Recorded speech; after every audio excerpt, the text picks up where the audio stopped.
Sabe aquela sensação de terminar um livro e ficar com uma vontade de, sei lá, morar naquele universo? Totalmente, de andar pelas mesmas ruas que os personagens, sentir o cheiro dos lugares. Exato. Mas, e se um autor levasse isso a um extremo? E se, em vez de só descrever uma cidade, ele decidisse construir um pedaço da ficção dele no mundo real? É uma ideia que mexe com a cabeça, né? Porque geralmente a arte imita a vida. Pois é, e hoje a gente vai mergulhar na história de um projeto em que a arte não só imitou, mas começou a moldar a vida, a economia e até o mapa de uma cidade. Exatamente. Estamos falando do escritor turco vencedor do Nobel Orhan Pamuk e do seu projeto mais audacioso. Ele não só escreveu um romance chamado O Museu da Inocência. Ele construiu o museu de verdade, tijolo por tijolo, em Istambul. Dessa ideia, baseados numa discussão com acadêmicos e num relato de um tour pela cidade. O que a gente quer entender aqui é essa conexão maluca e super rara entre um livro e um lugar físico. Como é que um romance vira um museu e depois como esse museu muda a cidade que inspirou a história? E não é um anexo, sabe? Um brinde do livro. Não, não. É algo muito mais profundo. É um experimento sobre essa fronteira que está cada vez mais borrada entre o que é real e o que é ficção. Bom, para a gente entender essa loucura toda, vamos começar pelo livro. O Museu da Inocência é, na superfície, uma história de amor. Mas é um amor obsessivo. Muito obsessivo. A história é contada por Kemal, um homem rico de Istambul que, nos anos 70, se apaixona perdidamente por uma parente distante e mais pobre, a Füsun. E a obsessão dele é tão, mas tão grande, que depois que eles se separam, ele passa anos colecionando objetos. Qualquer coisa que lembre dela ou que ela tenha tocado. Sim, brincos, bilhetes de cinema, xícaras de chá. Bitucas de cigarro, qualquer coisa mesmo. Ele cria um santuário para essa memória. E a estrutura do livro já é uma pista do que vem por aí, né? São dezenas de capítulos bem curtinhos e cada um focado num desses objetos. E o próprio narrador, o Kemal, fala no livro sobre o plano dele de transformar essa coleção num museu, para que todo mundo pudesse ver a história de amor deles. E aí que entra a primeira grande virada dessa história. A primeira loucura do Pamuk. A gente tende a pensar que o museu veio depois do livro, né? Tipo um merchandising de luxo. Claro, o livro fez sucesso e ele pensou, por que não fazer um museu? Mas a acadêmica Jale Parla, que estudou a fundo o trabalho dele, conta que não foi nada disso. A ideia do museu nasceu junto com a do livro. Na verdade, o livro foi escrito para ser o museu. Espera aí, como assim? O processo foi simultâneo? Quer dizer que, enquanto ele estava lá escrevendo o capítulo sobre, sei lá, um cinzeiro específico, ele já estava na rua caçando exatamente aquele tipo de cinzeiro da época. Exatamente isso. É uma fusão total dos processos. Enquanto ele construía um museu imaginário com palavras, ele já tinha comprado um prédio antigo, de esquina, num bairro de Istambul chamado Sukurcuma. Nossa. E ele passava os dias escrevendo e, ao mesmo tempo, tocando a reforma do prédio e garimpando os objetos. O processo criativo era duplo desde o começo. Literário e de curadoria. Quase arquitetônico. Que processo de criação maluco! Mas uma ideia assim tão fora da caixa, imagino que nem todo mundo tenha comprado de primeira. Longe disso. A reação inicial de muita gente próxima foi assim, de puro ceticismo. É mesmo? A própria Jale Parla, que hoje é uma grande defensora do projeto, confessou que na época foi bem direta com ele. Ela disse, Orhan, com todo respeito, isso realmente é uma péssima ideia. Uma péssima ideia. Por quê? Parece genial. Mas o medo dela faz todo sentido se a gente parar para pensar.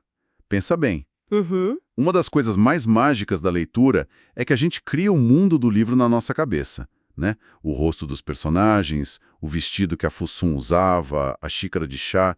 Cada leitor imagina de um jeito. Sim, é uma experiência única para cada um. Exato. A questão era, se a pessoa vai a um museu e vê o objeto oficial, o brinco real que ela perdeu, será que isso não mata a nossa imaginação?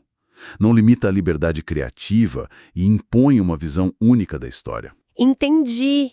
É um bom ponto. É como quando se ama um livro e aí sai o filme e o ator não tem nada a ver com o personagem que a gente imaginou. Isso.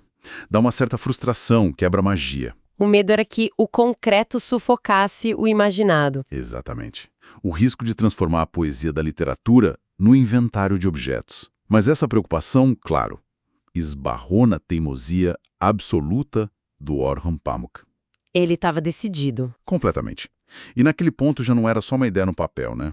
O prédio já estava comprado, a reforma em andamento, e ele e a equipe já estavam no meio do processo de coleta, mergulhados nas lojas de segunda mão da cidade. E essa teimosia dele de ir para a rua, de vasculhar pessoalmente as lojinhas atrás dos objetos, acabou criando um efeito dominó na economia do bairro que eu acho que ninguém, nem ele, poderia prever. Foi algo quase instantâneo e totalmente inesperado. A equipe dele começou a frequentar muitas chamadas lojas de bugigangas da região, comprando todo tipo de item dos anos 60 e 70. E os donos das lojas? Que de bobos não tem nada, começaram a ligar os pontos. Eles perceberam um aumento súbito na procura por um tipo muito específico de mercadoria. A famosa lei da oferta e da procura em ação. Isso a forma mais pura. Os preços começaram a subir. Primeiro um pouco, depois mais. E aí aconteceu uma transformação de identidade, que é a parte mais fascinante. Ah, é? A loja de bugigangas da esquina, que vendia tralha velha, de repente, da noite pro dia, bota uma placa nova e sofisticada na porta. Loja de antiguidades. Sensacional. Só mudando o nome eles podiam justificar preços ainda mais altos. É a gentrificação acontecendo no nível micro, em tempo real, impulsionada por um romance que ainda nem tinha sido lançado. Nossa, a ficção estava literalmente inflando o mercado de pulgas de Istambul. A coisa ficou tão séria que a equipe de Pamuk teve que mudar de tática. Eles não podiam mais ir às lojas porque os vendedores já os conheciam e subiam os preços na hora. E o que eles fizeram? Tiveram que parar. Não. Começaram a contratar laranjas, pessoas desconhecidas para fazer as compras por eles, para conseguir negociar preços mais justos. Que história. É uma história de bastidor incrível porque mostra o tamanho do impacto real, físico, econômico que a ficção já estava causando antes mesmo de um museu abrir. A busca pelos objetos alterou o mercado que fornecia esses mesmos objetos. E quando o museu finalmente abriu, a experiência se mostrou tão complexa quanto a criação dele. Primeiro, o espaço em si é descrito como algo deslumbrante. Não é um museu tradicional, né? Não mesmo. É um prédio estreito e cada andar é preenchido com vitrines que parecem tipo pequenas joalherias, caixinhas de música, cada uma contando um microcapítulo da história com iluminação super cuidadosa. É uma obra de arte visual por si só. E é aí que o visitante pode entrar com, digamos, 2 chapéus diferentes. A primeira forma de experienciar o lugar, claro, é como fã do livro. A chance de caminhar dentro do universo ficcional. Exato. A fonte descreve que a realidade de estar ali, naquele espaço, ganha uma qualidade de ficção. A pessoa olha para as 4.213 bitucas de cigarro que a Fusun fumou, cada uma espetada num quadro, e ela está, de fato, lendo o romance com os olhos. Mas e quem não leu o livro? O museu funciona para essa pessoa também? Totalmente. E essa é a segunda camada. Se alguém entra lá sem conhecer a história de Kemal e Füsun, o museu se transforma em outra coisa. Uma cápsula do tempo da vida cotidiana em Istambul nas décadas de 60 e 70. Ah, entendi. É um museu sobre a juventude dos pais ou avós daquela geração. As embalagens de produtos, as roupas, os móveis. Muitos visitantes, especialmente os mais velhos de Istambul, vão lá por essa nostalgia, para se reconectar com a história da própria cidade. Então ele consegue ser, ao mesmo tempo, a concretização de uma ficção e um museu histórico de costumes. Exatamente. E é por isso que a Jadot Parla, aquela acadêmica que no início achou uma péssima ideia, hoje diz que a relação entre o livro e o museu é estranha. Estranha. Ela fala, eles estão relacionados e ao mesmo tempo não estão. Eles se completam, mas também são independentes. E isso gera aquela dúvida eterna. É melhor ler o romance antes de visitar para pegar as referências? Ou visitar primeiro e depois ler para não ter a imaginação contaminada. Exato. E não tem resposta certa, imagino. Não tem. E essa ambiguidade é parte da genialidade do projeto. Ele força a gente a pensar sobre como consumimos arte. Mas a história não para por aí, né? Porque essa ideia do Pamuk era tão contagiosa que ela começou a vazar pelas paredes do museu e se espalhar pela cidade. Sim, o projeto se recusou a ficar contido. E uma das manifestações mais visíveis disso está na sinalização urbana. Ah, sim. Tem uma história ótima de que o Orhan Pamuk fez amizade com um burocrata do alto escalão, o responsável pelas placas de rua da cidade. E esse funcionário público ficou tão encantado com o projeto que resolveu dar uma força. Uma força como? Ele mandou instalar dezenas de placas de rua em turco e em inglês, pelo bairro inteiro, com setas indicando o caminho. Museu da Inocência. Sério? Um ato simples, mas com significado gigantesco. Com isso, uma ficção foi literalmente inserida no mapa oficial de Istambul. O Museu de um Romance passou a ser um ponto de referência geográfico real. E eles levaram isso a um outro nível. Dentro do museu tem um mapa de um outro bairro de Istambul, onde o Pamuk cresceu. E esse mapa não aponta locais turísticos tradicionais. Ele aponta lugares importantes de outros romances dele. Exato. E a partir disso, o museu começou a oferecer tours guiados por esses bairros. É uma inversão total do que a gente espera, né? Normalmente a gente usa a ficção para entender um lugar.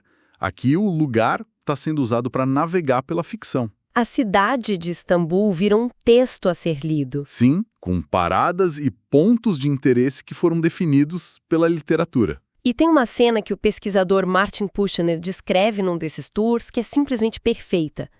O guia leva o grupo de turistas e para na frente de um prédio de apartamentos que ele mesmo descreve como perfeitamente comum. Um prédio normal. Um prédio normal, sem nada de especial. E enquanto o guia começa a explicar para os turistas qual o papel daquele prédio anônimo num dos romances do Pamuk, os moradores começam a aparecer nas janelas. Ah, não. Sim, eles olham para baixo, para aquele grupo de estrangeiros tirando fotos da fachada com uma cara de interrogação sem entender absolutamente nada do que está acontecendo. Eu consigo imaginar a cena. A pessoa está lá na sala tomando um café e, de repente, tem 20 pessoas na porta tirando foto do prédio dela. De um dia para o outro, a pessoa mora num ponto turístico literário e foi a última a saber. É o momento exato em que a Istambul real está lentamente sendo transformada na Istambul de Orhan Pamuk. Aqueles moradores, sem saber, agora vivem dentro de uma paisagem literária. A obra do Pamuk não está mais só nas livrarias ou dentro de um museu. Ela adicionou uma nova camada de significado à cidade. Uma camada que está ficando cada vez mais espessa, mudando como as pessoas, turistas e locais percebem e interagem com o espaço. No fim das contas, é impressionante pensar que tudo isso, a gentrificação de um mercado, as placas de rua, a transformação de um prédio comum, tudo começou com uma história de amor obsessivo num romance. Mostra o poder que uma história pode ter, né? Não só de emocionar, mas de transformar o chão que a gente pisa. E a Jali Parla, que criticou a ideia no início, hoje se rendeu completamente. Sim, ela usa uma analogia brilhante para descrever o sucesso do projeto. Ela diz que se a gente levar uma criança a um museu tradicional, ela provavelmente vai ficar entediada. É verdade. Mas no Museu da Inocência, com todas aquelas vitrines pequenas, cheias de objetos curiosos, a mesma criança ficaria absolutamente encantada, querendo ver cada detalhe. E isso, para ela, prova a conquista estética do projeto. Ele funciona num nível puramente visual e emocional, mesmo que a pessoa não saiba nada da história por trás. Ele criou algo que cativa por si só. E isso tudo levanta uma questão importante, que vai além de Istambul. Se uma obra de ficção pode redesenhar um mapa real, transformar um prédio comum em algo extraordinário e mudar a percepção de uma cidade, que outras camadas invisíveis de histórias, de memórias, de arte existem nos lugares que a gente habita todos os dias? Que narrativas os nossos próprios bairros poderiam contar se alguém decidisse revelá-las? Exatamente. Que histórias estão escondidas na nossa rua, no prédio da esquina, na praça que a gente passa todo dia, só esperando alguém para contá-las e transformar o comum em algo mágico?